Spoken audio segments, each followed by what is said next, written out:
नागपूरला आपला परिवार मानतो आणि नागपूर मला आपलं मानतं, त्यामुळे मी या भानगडीत पडत नाही. नितीनजी, आणखीन एक शेवटचा प्रश्न जाता जाता की सध्याला पाणी टंचाईचा प्रश्न जो आहे राज्यामध्ये, म्हणजे या प्रचार रॅलीमध्ये हा प्रश्न मुद्दाम यासाठी विचारतोय, वॉटर रिझर्वेशन किंवा वॉटर रिस्टोरेशन या विषयाला घेऊन आपलं विजन फार मोठं आहे. काय विचार करता आपण सध्याला वाढणारा ऊन लक्षात घेता? महाराष्ट्रामधली सिंचन क्षमता 60% वरती वाढली तर महाराष्ट्र सुजलाम सुफलाम होईल आणि त्याकरता प्रयत्न करण्याची गरज आहे.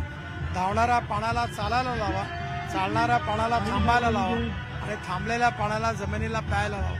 गावातलं पाणी गावात, घरातलं पाणी घरात आणि शेतातलं पाणी शेतात. मी स्वतः याच्यात बरंच काम करत असतो आणि माझा अतिशय रुचीचा विषय आहे. यात नक्की आपण यशस्वी होऊ. धन्यवाद आमच्याशी बोलल्याबद्दल. या प्रचाराच्या निमित्ताने नितीन गडकरी यांच्याशी आपण बोललो, पण जाता जाता देवेंद्र भाऊंशी आपल्याला बोलता येत आहे का? आपण पाहूया, प्रयत्न करूया. व्हिडिओ जर्नलिस्ट संदीप पवार, विशाल परदेशी, न्यूज 18 लोकमत, नागपूर.